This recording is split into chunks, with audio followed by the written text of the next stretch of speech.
విషయం చెప్పాల్సింది అనుకుంది ఏంటంటే తెలుగుదేశం పార్టీ ఆవిర్భావం దగ్గర నుంచి పార్టీకి అండగా నిలబడిన నియోజకవర్గం ఉండి నియోజకవర్గం. ఒక మాటలో చెప్పాలంటే కంచుకోటికి మారు పేరు ఉండి నియోజకవర్గం.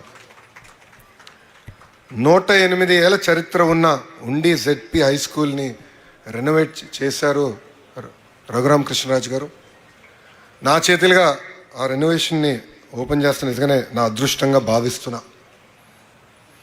మనసున్న మహారాజు పివిజి రాజు గారు ఈ స్కూల్ని ప్రారంభించారు. విద్యా వ్యవస్థల కోసం అనేక సంస్కరణలు తీసుకొచ్చారు. అసలు ఆంధ్ర రాష్ట్రానికి ఎయిడెడ్ స్కూల్స్ పరిచయం చేసిన వ్యక్తి పివిజి రాజు గారు. సిరిస్ రాజు గారు లాంటి గొప్ప వ్యక్తులు కూడా ఆ స్కూల్లో చదువుతాం జరిగింది.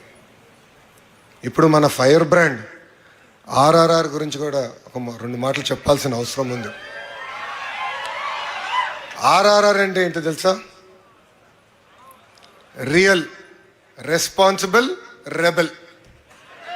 రెబెల్ మర్చిపోకూడదు మనం. రియల్ అనే విషయం, ఎందుకంటే వ్యక్తిగతంగా ఇద్దరం దాదాపు ఒక దశాబ్దం పాటు కలిసి ప్రయాణం చేసాం. కొన్ని సందర్భాల్లో విభేదించాం, ఇదేమో అందరు తెలిసిన విషయమే, విభేదించాం, కానీ ఎప్పుడు మిత్రులుగానే ఉండిపోయాం. ఎప్పుడైతే చంద్రబాబు నాయుడు గారిని అరెస్ట్ చేశారో నాకు మొదటి 10 మందిలో ఫోన్ చేసిన వ్యక్తి ఆర్ఆర్ఆర్ గారు.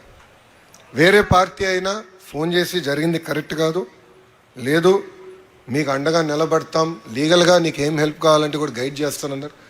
నేను ఆనాడు ఢిల్లీకి వెళ్ళి ఉన్నప్పుడు కూడా ప్రతి క్షణం నాతో ఉండేవారు. కోర్టులో ఏం జరుగుతుంది, ఏం చేస్తే బాగుంటుందని నేను గైడ్ కూడా చేశారు. అందుకే అంటున్నా, రియల్ మనసున్న వ్యక్తి ఆర్ఆర్ఆర్ గారు. మనందరం చూసాం, 5 ఏళ్ళు అనేక పోరాటాలు చేశారు. రాజద్రోహం కేసు పెట్టి కొట్టినా కూడా ఆయన పట్టించుకోలేదు. నమ్ముకున్న సిద్ధాంతాల కోసం ఆయన ముందరికెళ్ళారు. మీరందరూ ఆశీర్వదించారు, మంచి మెజారిటీ ఆయన గెలిపించారు. గెలిచిన తర్వాత ఇప్పుడు ఎమ్మెల్యే అయిపోయాను, రిలాక్స్ అవలా. ఇమీడియట్గా కలెక్టర్ గారికి చెప్పి ఏకంగా ఉండి డెవలప్మెంట్ ఫండ్ ఏర్పాటు చేశారు. ఆయన స్నేహితులు, శ్రేయోభిలాషులు అందరితో మాట్లాడి ఆ ఫండ్కి నిధులు తీసుకొచ్చి ఉండి అభివృద్ధి కోసం డబ్బులు ఖర్చు పెడుతున్నారు. జెడ్పీ హై స్కూల్ అభివృద్ధి కోసం 60 లక్షల రూపాయలు ఖర్చు పెట్టారు. 34 ప్రభుత్వ పాఠశాలలు ఉంటే 31 ప్రభుత్వ పాఠశాలలో బిల్డింగ్స్ కానీ, క్లాస్ రూమ్స్ కానీ, డెస్క్స్ కానీ, ప్లే గ్రౌండ్లు అన్నీ కూడా ఏర్పాటు చేశారు ఆర్ఆర్ఆర్ గారు. ఇంకా బీసీ వెల్ఫేర్, సోషల్ వెల్ఫేర్ హాస్టల్లో కూడా వాళ్ళకి కావాల్సిన బెడ్స్ కూడా ఆయన ఏర్పాటు చేశారు. పోలీస్ స్టేషన్ కూడా వదిలిపెట్టలేదు ఈయన. పోలీస్ స్టేషన్ అభివృద్ధి చేశారు. ఏ పోలీసులు అయితే ఆయన కొట్టారో వాళ్ళ కోసం సొంత నిధులతో వాహనాలు కొనిచ్చి ఇచ్చిన వ్యక్తి ఆర్ఆర్ఆర్ గారు. డ్రైన్స్ క్లీనింగ్ కానివ్వండి, పంట కాలువల క్లీనింగ్ కానివ్వండి, సొంత నిధులతో కూడా ఖర్చు పెట్టి అభివృద్ధి చేశారు.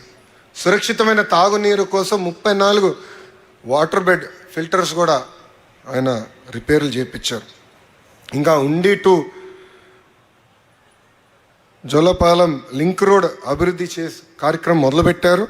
దానికి రతన్ టాటా గారి పేరు కూడా ఏర్పాటు చేసిన వ్యక్తి మన ఆర్ఆర్ఆర్ గారు. డయాలసిస్ సెంటర్ కూడా తొందరలోనే ప్రారంభించబోతున్నారు. ఇట్లా చెప్పుకుంటూ పోతే చాలా లిస్ట్ ఉంది. కానీ ఇది మీ అందరికీ నేను ఎందుకు చెప్తున్నా, మనందరూ తెలుసు రాష్ట్రం చాలా ఆర్థిక ఇబ్బందుల్లో ఉంది. ప్రతి నెల 4,000 కోట్ల రూపాయలు డెఫిసిట్ బడ్జెట్లో నడుస్తుంది. శాసనసభ్యులుగా మేము అందరం కంప్లైంట్ చేస్తాం, డబ్బులు ఎట్లా చేయాలని. కానీ రఘురాజు గారు క్రైసిస్ ఇస్ అన్ ఆపర్చునిటీగా తీసుకుని నిధులు సమకూర్చి ప్రజల కోసం ఖర్చు పెడతాం జరుగుతుంది. అట్లా ఇక్కడున్న మీరందరూ కూడా you are the future of our state. మీరందరూ కూడా క్రైసిస్ను ఒక ఆపర్చునిటీగా తీసుకోవాలి. మీ సత్తా ఏంటో మీ కుటుంబ సభ్యులకి, మిత్రులకే కాదు, మీరు రాబోయే రోజుల్లో పనిచేసే కంపెనీల్లో చూపించాల్సిన బాధ్యత మీ అందరిపైన ఉంది. ఇంకా ఈరోజు కార్యక్రమం రాష్ట్రంలోనే మొదటి పద్మవిభూషణ్ రతన్ టాటా గారి విగ్రహం ఆవిష్కరణ చేసుకున్నాం. భారతదేశ చరిత్రలోనే రతన్ టాటా గారు ఒక బ్రాండ్. అసలు టాటా అన్న బ్రాండ్ని ప్రపంచానికి పరిచయం చేసిన వ్యక్తి రతన్ టాటా గారు.